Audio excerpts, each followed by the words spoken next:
Have you ever felt stuck? Like you're grinding hard, making choices, putting in the effort, but somehow the results just don't line up? Maybe you're working late nights on a side hustle or stressing about which career path to take, or even replaying that one decision in your head, asking, did I totally screw that up? We've all been there. Here's the thing. Sometimes the problem isn't the effort, it's the way we think, and that's where geniuses have an edge. Not because they're smarter than everyone else, but because they use different mental models, ways of thinking that flip the script, cut through confusion, and reveal answers most people never see. Today we're going to dive into 3 powerful mental models that can literally change how you make decisions, solve problems, and move through life. And instead of just explaining them like a boring lecture, I'm going to tell you some stories, real, relatable ones, so by the end of this video, you won't just know these models, you'll feel how they fit into your own life. Let's roll. Story 1. It's 2010. A young guy named Alex is trying to build his own eco-friendly delivery startup. Everyone tells him, don't bother. Delivery costs are insane. You'll never compete with the big players, and they're right on paper. Trucks are expensive, fuel is expensive, hiring drivers is expensive. Alex feels stuck, but instead of giving up, he asks a different question. What if I break this problem down to its raw parts? What do I actually need to deliver a package from A to B? When you strip it down, you don't really need a truck. You need something that can carry weight, move fast, and run cheap. Suddenly, Alex looks at e-bikes. Light, battery-powered, cheaper than trucks, no fuel cost, and perfect for city streets. Within a year, Alex has built a small fleet of electric bikes making same-day deliveries, faster and cheaper than competitors, who were stuck in the trucks are the only option mindset. This way of thinking, it's called first principles thinking. Most of us make decisions by analogy.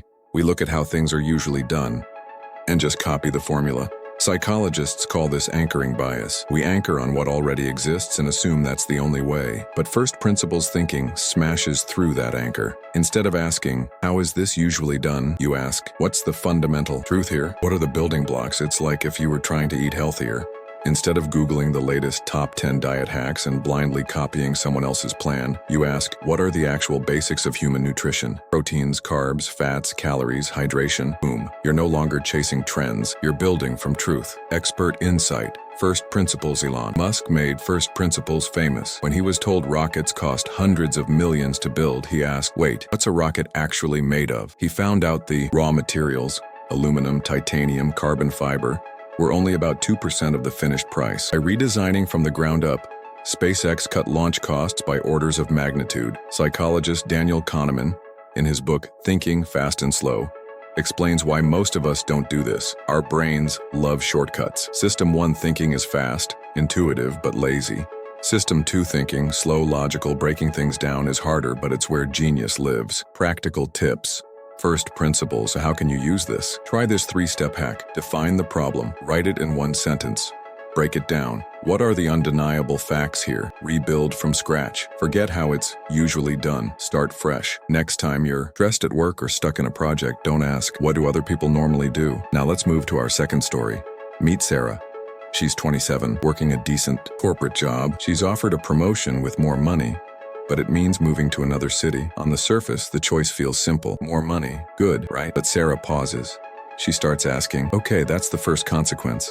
But what comes next? What's the ripple effect? She realizes, new city means leaving her friends behind, which means loneliness, which might mean more stress, less happiness, maybe even burnout. On the flip side, staying might limit her career growth, but it keeps her support system strong. Instead of just asking, what happens now? Sarah asks, what happens next? And then what happens after that? This way of thinking is called second-order thinking. Humans are notoriously bad at predicting the future. Psychologists call it present bias. We overweight the immediate reward and ignore long-term consequences. That's why we binge junk food, buy stuff we don't need, or text our ex at 2 a.m. Second-order thinking forces you to slow down. It's like chess. A beginner only sees the next move. A pro is already thinking 5 moves ahead. Howard Marks says the difference between average and great thinkers is that average thinkers see first-level consequences, but great thinkers see second and third-order consequences. Behavioral economics research backs this up.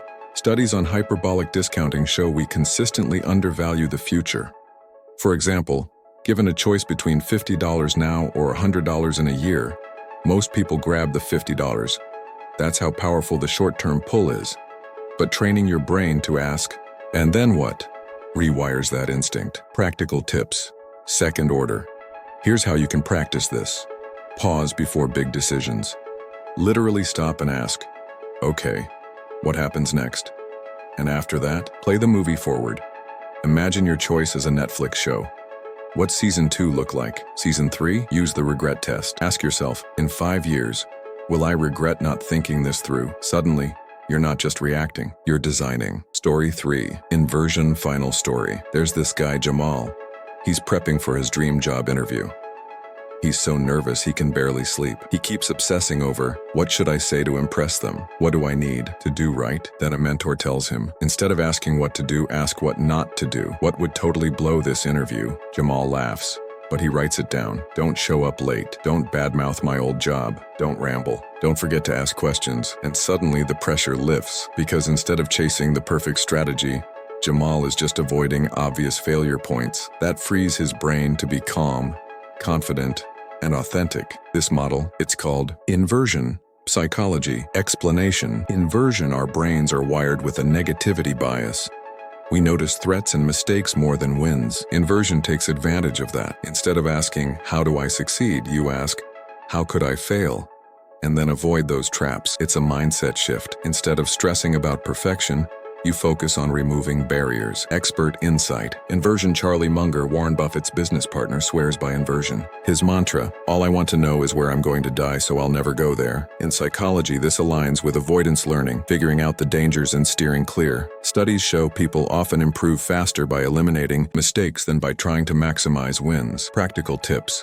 Inversion tree this. Take any goal you have, write it down, flip it. What would completely ruin this? Make a list of failure triggers, actively avoid them. You'll find the path forward becomes way clearer. Conclusion, wrap up, so let's recap. First principles thinking, break things down to raw truths, rebuild from scratch. Second order thinking, don't just ask what now, ask what next and what after that. Inversion, stop chasing perfection, flip it. Avoid failure, and success becomes easier. The truth is, you don't have to be a genius to think like one. These models aren't rocket science. They're mental tools. And once you start using them, you'll see the world differently. So here's my question for you. Which of these models will you try first in your own life? Will you break something down to first principles, think 2 moves ahead, or flip a problem upside down? Drop it in the comments. I'd love to hear your take. Because here's the secret. The difference between average and extraordinary often isn't intelligence, it's perspective. And with the right mental models, you can literally rewire how you think and unlock a version of yourself that's been there all along, waiting.